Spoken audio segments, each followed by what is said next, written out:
नमस्कार दोस्तों, आप हैं द चकाचक के साथ। मैं हूं हरिओम और आप देख रहे हैं नाम है बदनाम सीरीज का दूसरा एपिसोड, जो है गीता चोपड़ा के रेप, उसके भाई संजय चोपड़ा की मर्डर, जिसको अंजाम दिया था रंगा और बिल्ला ने। रंगा और बिल्ला दो आरोपी थे जो मुंबई शहर में किडनैपिंग, चोरी और कार चुराने जैसे कई इल्जामों के साथ रहते थे। मुंबई पुलिस को इनकी तलाश थी, जिससे बचने के लिए उन्होंने दिल्ली का रुख अपना लिया। कहते हैं ना कि तकदीर सबको अपने अंजाम की तरफ लेके चली ही आती है। उनको भी शायद दिल्ली इसलिए आना था। उन्होंने एक होटल के पास से एक कार चोरी की और निकल पड़े दिल्ली की सड़कों पर। कहानी की दूसरी तरफ कैप्टन मदन चोपड़ा के दोनों बच्चे, गीता चोपड़ा जो जीसस एंड मेरीज कॉलेज में सेकेंड ईयर की स्टूडेंट थी, जिसकी उम्र तकरीबन 16.5 साल, जिसको वेस्टर्न डांसिंग, वेस्टर्न म्यूजिक का बहुत शौक था। भाई संजय चोपड़ा जो कक्षा 10वीं का स्टूडेंट था, जिसका कद 5 फीट 10 इंच और बॉक्सिंग में बहुत ही अच्छा था, यानी कि वो सैनिक परिवार का एक सैन्य लड़का था। दोनों को 26 अगस्त 1978 में आकाशवाणी के युववाणी में भाग लेने के लिए जाना था। तो घर पर तय हुआ कि आकाशवाणी की रिकॉर्डिंग खत्म करने के बाद कैप्टन एम चोपड़ा उन्हें आकाशवाणी की बिल्डिंग के गेट से रात को 9 बजे पिकअप कर लेंगे। 26 अगस्त की शाम को गीता और संजय एक बस में सवार होकर गोल डाकखाना पहुंचे, जहां से उन्हें एक सवारी गाड़ी पकड़नी थी। दोनों आकाशवाणी की रिकॉर्डिंग सेंटर जाने के लिए सवारी गाड़ी का इंतजार कर रहे थे। तभी अचानक से एक फिएट कार उनके पास आकर रुकी, जिसमें रंगा और बिल्ला बैठे थे। संजय और गीता ने उन्हें आकाशवाणी तक छोड़ने की बात कही। रंगा और बिल्ला तुरंत मान गए, क्योंकि उन्हें भी तो एक ऐसे ही शिकार की तलाश थी। वह उन दोनों की पर्सनालिटी से समझ गए थे, उनके कपड़ों और से लग रहा था कि वह काफ़ी अमीर हैं। जाहिर है कि उनकी मंशा अब उन्हें आकाशवाणी तक छोड़ने की तो नहीं थी। जब गाड़ी आकाशवाणी के गेट की तरफ नहीं मुड़ी तो गीता और संजय समझ गए कि ये लोग अच्छे लोग नहीं हैं। तो उन्होंने कहा कि कार को रोक दो। उन्होंने गाड़ी नहीं रोकी। रंगा और बिल्ला का संजय और गीता से चलती कार में ही झगड़ा शुरू हो गया। उनको रास्ते में एक प्रत्यक्षदर्शी भगवान दास नाम के व्यक्ति ने कार में झगड़ा करते हुए देख लिया। तो उन्होंने पुलिस को फोन करके बताया कि एक फिएट कार जिसका नंबर HRK 8930 उनके पास से गुजरी है, जिसमें 2 किशोर बैठे थे। उनमें से लड़की मदद के लिए चिल्ला रही थी। भगवान दास से मिली सूचना को कंट्रोल रूम ने रूटीन की तरह समझा और सारी पेट्रोलिंग जिप्सी होती हैं उन पर अनाउंस कर दिया। उसी दिन इंद्रजीत जो DDA में JE के पद पर थे, उन्होंने भी एक ऐसी ही शिकायत दर्ज कराई। शाम को 6:30 बजे RML हॉस्पिटल के पास एक मस्टर्ड कलर की फिएट कार जिसका नंबर HRK 8930 उनके स्कूटर के पास से गुजरी है। उसमें 2 लोग आगे बैठे हैं और 2 पीछे की सीट पर 2 किशोर बैठे हैं, जिसमें एक लड़का और एक लड़की है। इंदर ने आगे अपने स्कूटर को तेज करके उनका पीछा करते हुए देखा कि ड्राइवर और उसके साथ वाले व्यक्ति के पीछे बैठे किशोर बाल नोच रहे हैं। ड्राइवर एक हाथ से कार चला रहा है और दूसरे हाथ से लगातार लड़की पर वार कर रहा है। थाने में इसकी DD एंट्री तो हुई, पर इस पर कोई ज्यादा गंभीरता से एक्शन नहीं लिया गया। दूसरी तरफ MM चोपड़ा और उनकी पत्नी रोमा चोपड़ा अपने बच्चों का आकाशवाणी पर कार्यक्रम सुनने के लिए उत्सुकता से इंतजार कर रहे थे। घर पर बैठे 8 बजे तक उन्होंने इंतजार किया और जब उनके बच्चों का प्रोग्राम नहीं आया तो निराशा के साथ MM चोपड़ा आकाशवाणी के भवन गेट के पास पहुंचे। वहां जाकर उन्होंने देखा कि संजय और गीता तो यहाँ नहीं है। उन्होंने आकाशवाणी की बिल्डिंग के अंदर पूछताछ की तो उन्हें बताया गया कि संजय और गीता तो यहाँ आए ही नहीं। पिता का दिल घबराने लगा कि कहीं रास्ते में कोई हादसा तो नहीं हो गया। एक्सीडेंट की आशंका होने की वजह से उन्होंने शहर के सारे तमाम हॉस्पिटल में पता किया, लेकिन कोई पता नहीं चला। आखिर में उन्होंने रात के 11 बजे पुलिस थाने में खबर की। MM चोपड़ा एक सीनियर नेवी ऑफिसर थे। राज्य की सारी पुलिस और नेवी के सैकड़ों जवान सड़कों पर उतरे, उनके बच्चों को ढूंढने में लग गए। लगभग 3 दिन तक पुलिस के हाथ कोई सुराग नहीं लगा। 29 अगस्त की सुबह पुलिस MM चोपड़ा के घर पर जाकर दस्तक देती है। यह दस्तक दुखों का पहाड़ साथ लेकर आई थी। पुलिस को रिंग रोड पर एक किशोर और एक किशोरी की लाश मिली है और उन्हें शक है कि यह गीता और संजय चोपड़ा हो सकते हैं। पुलिस ने के साथ MM चोपड़ा और रोमा चोपड़ा पूरी हिम्मत बांधकर रिंग रोड पहुंचे। उनके लिए जो वहां था वो अकल्पनीय था। उन्होंने वहाँ जो लाशें देखी जो बारिश में आधी से ज़्यादा सड़ चुकी थी और वो उनके खुद के बच्चे संजय और गीता चोपड़ा थे। उनका दर्द सहन करना और सोचना भी नामुमकिन है, जिसे कोई महसूस भी नहीं कर सकता। इस प्रकार के दर्द से वो गुजर रहे थे। इस वारदात ने एम चोपड़ा और उनकी पत्नी के साथ साथ पूरे दिल्ली शहर को हिला के रख दिया। उस ज़माने में इंटरनेट जैसी कोई चीज़ नहीं होती थी, फिर भी इस खबर को इतनी सुर्खियां मिली कि पुलिस और सरकार को हरकत में आना ही पड़ा, जिसकी वजह थी पोस्टमार्टम की रिपोर्ट में पता चला कि संजय के शरीर पर पूरे 25 गहरे घाव हैं और गीता के शरीर पर 6। उन दरिंदों ने गीता को मारने से पहले उसकी इज्जत भी लूटी है। इस खबर के बाद देश भर की जनता में इस कदर आक्रोश फूटा कि दिल्ली में इसका असर दिखा। जीजस एंड मेरी कॉलेज के स्टूडेंट और पूरी दिल्ली के विद्यार्थी धरने देने के लिए सड़कों पर उतर आए। उस समय मोरारजी देसाई की सरकार थी, जो जनता पार्टी के सरकार में थी। तत्कालीन विदेश मंत्री थे उस समय पे अटल बिहारी वाजपेयी जी। वाजपेयी जी ने जनता को समझाने के लिए जनता के बीच में जाना चाहा। जब वो जनता के बीच में गए तो पथराव शुरू हो गया और एक बड़ा पत्थर अटल जी के सर पर लगा और खून बहने लगा। उस खून बहने की वजह से अटल जी खून से सन गए। मोरारजी देसाई खुद अपना शोक प्रकट करने के लिए एम चोपड़ा के घर गए। उस समय यह बहुत ही मुश्किल होता था कि प्रधानमंत्री किसी के परिवार से या किस तरह की दुर्घटना हुए किसी के परिवार से मिले। पुलिस को अपराधियों के बारे में अब तक कोई जानकारी नहीं मिली थी। पुलिस ने इस घटना की जानकारी के बारे में कोई भी खबर देने वाले को 2000 रुपए नगद देने की घोषणा की थी। पोस्टमार्टम की रिपोर्ट और फोरेंसिक रिपोर्ट में पता चल गया, वहां पड़ी हुई मिट्टी, बालों के निशान और सारी निशानों से पता चला कि इस वारदात को 2 लोगों ने अंजाम दिया है। इसमें क्राइम ब्रांच और सीबीआई ने भी कई सिरे जोड़े। क्राइम ब्रांच ने जब उस दिन की सारी वारदातों को खंगाला तो उनके सामने आए वो भगवान दास और इंद्रजीत के रिपोर्ट्स, जिन्हें जोड़कर पता चला कि वो कार हैं HRK 8930 फीएट कार है।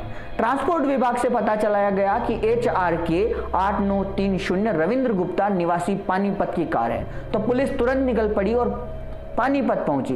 वहां जाकर उन्होंने देखा कि ये तो फिएट कार है ही नहीं, ये तो एक एम्बेसीडर कार का नंबर है और ये एम्बेसीडर कार अपने इतने खराब हालत में है कि 2 कदम भी आगे नहीं चल पाएगी। इसका मतलब साफ था कि ये एक फर्जी कार है। 31 अगस्त की शाम को मजलिस पार्क में पुलिस को एक लावारिस फिएट कार मिली, जिस पर नंबर था HRK 8930। क्राइम ब्रांच को अंदर से मिली एक और नंबर प्लेट, जिस पर नंबर था DEA 1221 1221, जो अशोक होटल के सामने से चोरी हुई थी और उसके मालिक थे अशोक शर्मा। उन सज्जन ने अपनी कार चोरी की रिपोर्ट पहले ही दर्ज करा रखी थी। मतलब कि आशरा साफ हो जाता है कि ये कार किसी और ने चोरी की थी। इनसे मिले हुए अंगूठों के निशान को क्राइम ब्रांच ने और फोरेंसिक लैब में भेज दिया। वहां शातिर अपराधियों से इनकी मिलान शुरू हो गई। क्राइम ब्रांच ने भी इनकी मिलान शातिर बदमाशों की लिस्ट से की तो नजर रुकी एक खास फाइल पर, जो मुंबई से भागे 2 अपराधी रंगा और बिल्ला की थी। रंगा यानी कि कुलजीत सिंह और माफी चाहेंगे बिल्ला यानी कि कुलजीत सिंह, रंगा यानी जसबीर सिंह और बिल्ला की तलाश में क्राइम ब्रांच मुंबई पहुंची तो उन्हें वहां उनकी फाइल मिली, जिनमें उन पर कई संगीन अपराध थे, जिनके बारे में मुंबई पुलिस उनकी तलाश कर रही थी। रंगा और बिल्ला इतना सब होने के बाद दिल्ली की इस सिटी को छोड़कर पहले आगरा भाग गए। उस समय कानून व्यवस्था इतनी मजबूत नहीं थी। वहां से रंगा पहले मुंबई गया और वहां उसने एक और अपराध को अंजाम दिया।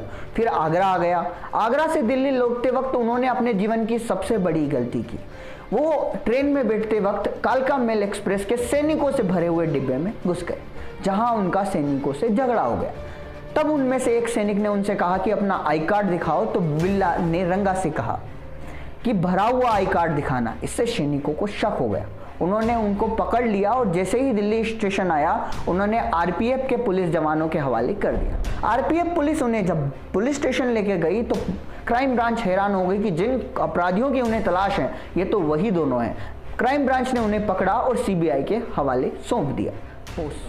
आरोपियों की गिरफ्त में आने के बाद सीबीआई ने इस केस के सिरे जोड़ने शुरू किए। अपराधियों के गिरफ्त में आने के बाद सीबीआई ने इस केस के कई सिरे जोड़े, जिसके अनुसार रंगा और बिला का इरादा था कि आज उनके हाथ मोटी मछलियां लगी हैं, जमकर माल वसूलेंगे, पर उनको अपना इरादा रास्ते में ही बदलना पड़ा। उन्हें जल्द ही पता चल गया कि ये नेवी अफसर के बच्चे हैं और अगर उन्होंने इनके बदले रकम लेने की कोशिश की तो वो कभी भी पकड़े जा सकते हैं। पुलिस उन्हें कभी ना कभी गिरफ्तार जरूर कर लेगी।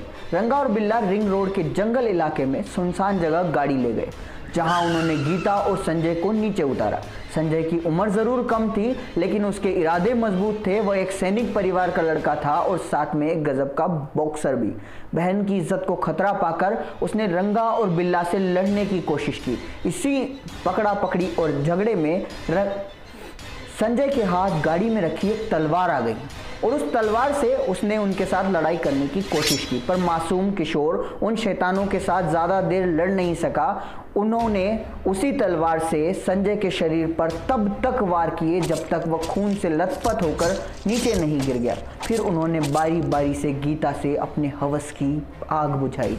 रंगा अपने इकबाले बयान में कहता है कि मैं लड़की को लेकर उसके भाई की लाश की तरफ जा रहा था। बिल्ला ने मुझे इशारा किया और मैं थोड़ा आगे की ओर चलने लगा। रंगा ने पूरी ताकत से गीता के गले पर ऐसा वार किया कि वह लड़की वहीं मर गई। फिर हमने उसकी लाश को उठाया और उसके भाई से कुछ दूरी पर फेंक दिया। सारी वारदात की रिपोर्ट बनाकर सीबीआई ने कोर्ट में चार्जशीट दाखिल की। रंगा बिल्ला के खिलाफ कार से लेकर सड़क तक कई चश्मदीद गवाह मिले।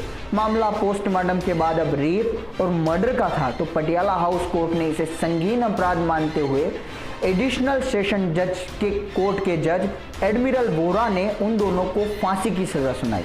वकीलों ने हाई कोर्ट में भी इनके खिलाफ दावा किया, पर हाई कोर्ट ने भी 7 अप्रैल 1979 को उनकी अपील को खारिज कर दिया। उन्होंने इस फैसले को सुप्रीम कोर्ट में भी चुनौती दी। उस समय के मुख्य न्यायाधीश वाई चंद्रमूड की अध्यक्षता वाली 3 सदस्यों की बेंच ने इसे नामंजूर कर दिया और फांसी को जारी रखा।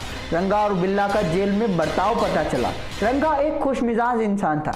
वह हंसता रहता था और मुस्कुराता रहता था। उसे किसी बात की चिंता नहीं थी कि कुछ दिनों बाद उसे फांसी की सजा हुई है, उसे फांसी पर लटकाया जाएगा। Black warrant confession of Tihar jail के लेखक सुनील गुप्ता ने बताया कि उस समय एक फिल्म आई थी, रंगा खुश। रंगा कहता था कि उसका ये जो डायलॉग है, रंगा खुश, यह उसी ने बोला है। बिल्ला पेशे से एक टैक्सी ड्राइवर था जो हमेशा सीरियस मूड में रहता था और कहता था कि मुझे फंसवा दिया गया है, रंगा ने मुझे फंसाया है। रंगा भी यही बात दोहराता था कि बिल्ला ने उसे फंसाया है। सुनील गुप्ता ने बताया कि जेल का कानून है कि आप किसी फांसी की सजा पाए व्यक्ति को तब तक साधारण अपराधी की तरह समझेंगे जब तक राष्ट्रपति उसकी दया याचिका खारिज न कर दें। सुनील गुप्ता कहते हैं कि जब मैं जेल में गया तो इनकी कानूनी प्रक्रिया चल रही थी। दोनों कभी फुटबॉल खेलते हुए नजर आते थे तो कभी बैडमिंटन खेलते हुए दिखाई देते थे। रंगा और बिल्ला ने राष्ट्रपति को अपनी दया याचिका भेजी, लेकिन तत्काल राष्ट्रपति नीलम संजीव रेड्डी ने उनकी दया याचिका खारिज कर दी। फांसी से 1 हफ्ते पहले दोनों को जेल नंबर 3 की फांसी की कोठी में ले जाया गया। पूरी तरीके से उनको एकांतवास में रखा गया। 24 घंटे वहां तमिलनाडु की स्पेशल पुलिस का पहरा रहता था। फांसी की तारीख तय हुई 31 जनवरी 1982। फांसी से पहले 5 पत्रकारों ने रंगा और बिल्ला से मिलने की इच्छा जाहिर की। रंगा ने तो इससे साफ मना कर दिया, लेकिन बिल्ला ने लगभग 20 मिनट तक पत्रकारों से मुलाकात की। प्रकाश पात्रा, उस समय के एक पत्रकार, याद करते हुए कहते हैं कि उस समय उसका शरीर कांप रहा था। वह आखिर तक कहता रहा कि उसने ये अपराध नहीं किया है, उसका रब जानता है कि उसे फंसाया गया है। पर उसकी बॉडी लैंग्वेज देखकर कोई बच्चा भी कह सकता था कि वह झूठ बोल रहा है। फांसी की रात रंगा सामान्य तरीके से सोया। उसने सामान्य तरीके से खाना खाया और सामान्य ढंग से नींद ली।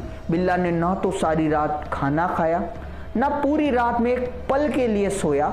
रात भर कोठरी में इधर से उधर टहलता रहा, बड़बड़ाता रहा। इन्हें सब सुबह सुबह 5 बजे उठाया गया। दोनों को 1-1 कप चाय का दिया गया। दोनों को नहाने के लिए कहा गया तो रंगा तो नहाया, पर बिल्ला डरा हुआ था, उसने मना कर दिया। फांसी की सारी तैयारियां कंप्लीट हो चुकी थी।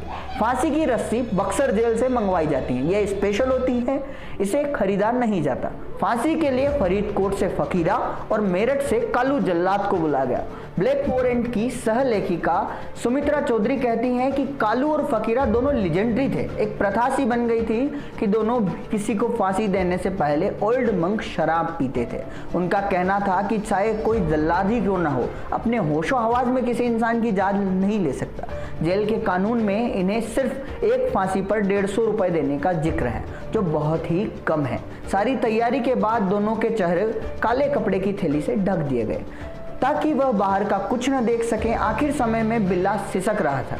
रंगा आखिरी तक जोश में दिखा। उसने नारा लगाया, जय बोले सोनिहाल, सत्य सकाल। फांसी से कुछ सेकंड पहले दोनों के चेहरे काले पड़ गए थे। निर्धारित समय पर जेल के सुप्रिटेंडेंट आर्यभूषण शुक्ला ने अपनी जेब से लाल रुमाल निकाला और हिलाया। कालू ने फकीरा की मदद से लीवर खींचा। 2 घंटे बाद जब डॉक्टरों ने उनकी जांच की तो बिल्ला तो मृत पाया गया, लेकिन रंगा की सांसें यानी कि नाड़ी अभी भी चल रही थी। फांसी के प्रत्यक्षदर्शी सुनील गुप्ता कहते हैं कि यह निर्भर करता है अपराधी के वजन पर, क्योंकि वह लंबा था और फांसी के वक्त उसने अपनी सांस रोक ली थी, इसलिए उसकी जान तुरंत नहीं निकली। जब जेल के एक कर्मचारी ने कुएं में कूदकर उसके पैर नीचे से खींचे तब जाकर उसके प्राण उड़े। तब पोस्टमार्टम का इतना चलन नहीं था। उसके 32 साल बाद ये अनिवार्य हो गया कि किसी को फांसी दी गई हो तो उसका पोस्टमार्टम उसके बाद होगा। बहरहाल किसी बाहरी व्यक्ति ने ना इसे जानने की कोशिश की और ना इस बात की अंदर किसी को फिक्र थी। इस तरीके से खत्म हुई खूंखार अपराधी रंगा और बिल्ला की जिंदगी। मुझे दीजिए इजाजत, फिर मिलेंगे हम एक नए विलन के साथ।